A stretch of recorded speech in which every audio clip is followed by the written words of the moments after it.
Hello everyone, welcome back to my channel. I hope you are doing well. I pray for you all. God give you a long life and you live always happily there. Please like and share this video and also subscribe my YouTube channel. I have a request to you all. Watch this video till end for supporting me. So let's start today's information. These are some updates on Dinar. Before starting the video, I have to tell you something. Go to google.com and search dinaropinions.com and open this site. Here you can see the latest news, Dinar opinions, and Dinar Guru updates on a single page.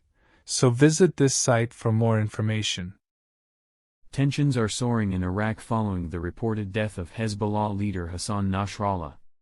Thousands of angry Iraqi demonstrators converged on the U.S. Embassy in Baghdad, where they attempted to storm the compound, clashing with security forces armed in riot gear. Their fury has added to the growing unrest in Baghdad, where the situation has become increasingly volatile. In response to the escalating crisis, security measures have been significantly ramped up in the city's fortified green zone, but protests continue to intensify as anger spreads. The situation remains fluid with heightened fears of further violence. They say that they wanted this monetary reform to be done at the beginning of the year, remember? Unfortunately no, they weren't ready. But they sure are ready now. KDP mortgage census to apply Article 140 to return displaced Kurds. This is really big and one of the things we were expecting. Did you know that a country can change its economy just by going digital? Well, that's exactly what's happening in Iraq right now. Recently, the central governor made an exciting announcement. He shared that digital transformation plan is showing real success. But what does this mean for the average? Today, we're diving into this topic and breaking it down for you. First, let's talk about why this digital transformation is such a big deal. In an age where everything is going online, countries that embrace technology can see major benefits. Iraq is taking important steps to modernize its banking system. Just recently, the Central Bank of Iraq or CBI emphasized how crucial electronic banking is for currency reform. This is not just about convenience, it's a whole new way of managing money for millions of people. The central bank aims to reach about 80% of working citizens through these electronic payments. That's a huge target. Now let's look at some stats that really stand out. A few years ago, only 20% of people used digital payment systems. Today, that number has risen to 48.5%. That's almost a doubling of the users in just a few short years. Isn't that impressive? This kind of growth shows that people are starting to trust and understand electronic banking. But what are some factors contributing to this success? One of them is the increasing internet access across the country. More people have smartphones and are connected to the internet than ever before. This makes it easier for them to make payments and manage their finances digitally. Another factor is the enhanced security measures that come with digital transactions. People feel safer knowing that their money is protected online. Additionally, the CBI has been working hard to educate citizens about the benefits of digital banking. Workshops, seminars, and informational campaigns have helped many understand how to use these services effectively. For instance, imagine a small business owner in Baghdad. Before this initiative, they struggled with cash payments and dealing with the banks. Now, they can simply use an app to receive payments, pay suppliers, and keep track of their sales. This not only saves time but increases their efficiency. So, what do these changes mean for the economy? More people using digital banking means more money flowing through the economy. Less cash on hand can reduce crime and corruption, making transactions safer for everyone. Let's also look at the potential for future growth. As digital literacy increases, we may see even more people getting involved in the financial system. The goal is not just to make waves, it's to create lasting change that improves lives.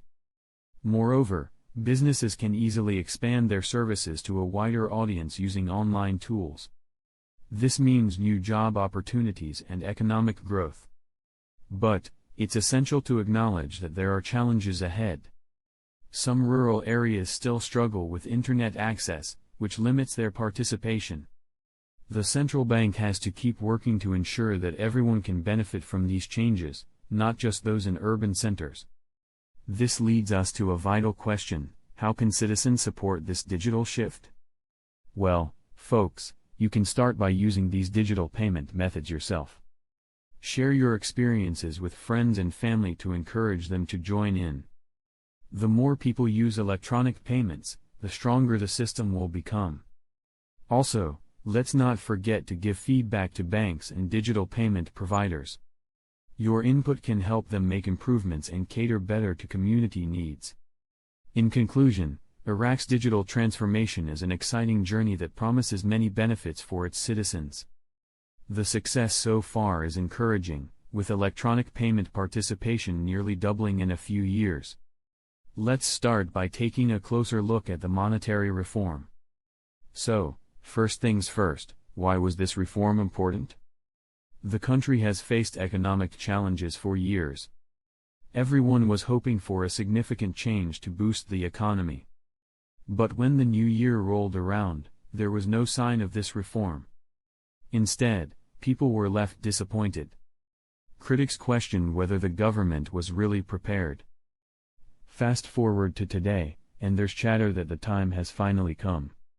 But what led to this shift? And why now? One major reason could be the changing economic landscape globally. Many countries are adjusting their economic strategies. This might have nudged our government to rethink their approach. Furthermore, the pressure from citizens demanding change cannot be ignored. People want answers and, more importantly, they want progress.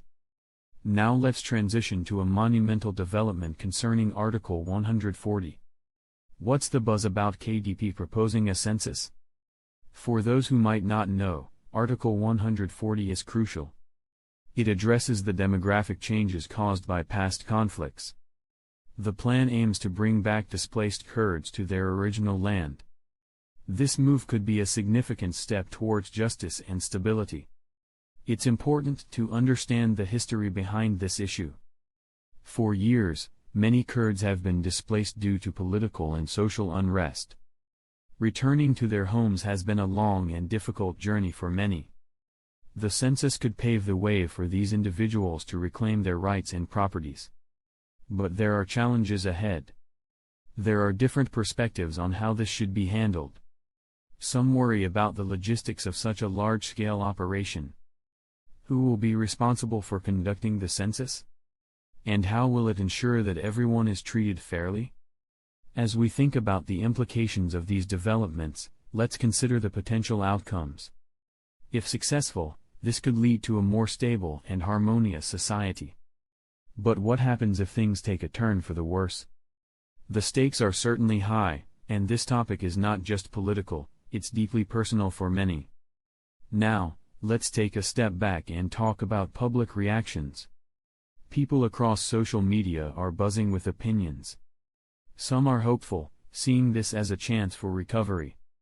Others express skepticism, doubting the government's commitment to follow through. This mixed response highlights the importance of transparency. The people need to know how these initiatives will be carried out. Communicating plans clearly will be vital in gaining public trust. So as we reflect on all these changes, what should we watch out for next? Pay attention to announcements from officials. Keep an eye on community discussions about Article 140. And don't forget to share your thoughts too. What do you think about the monetary reform? And what are your feelings regarding the KDP's plans for the displaced Kurds? Engagement is crucial, as these decisions affect everyone. If you're finding this topic interesting, make sure you give this video a thumbs up, and share it with your friends who might be curious as well. What do you think about this shift? Are you excited to see how this will change Iraq's banking system and economy? Please let us know your thoughts in the comments below.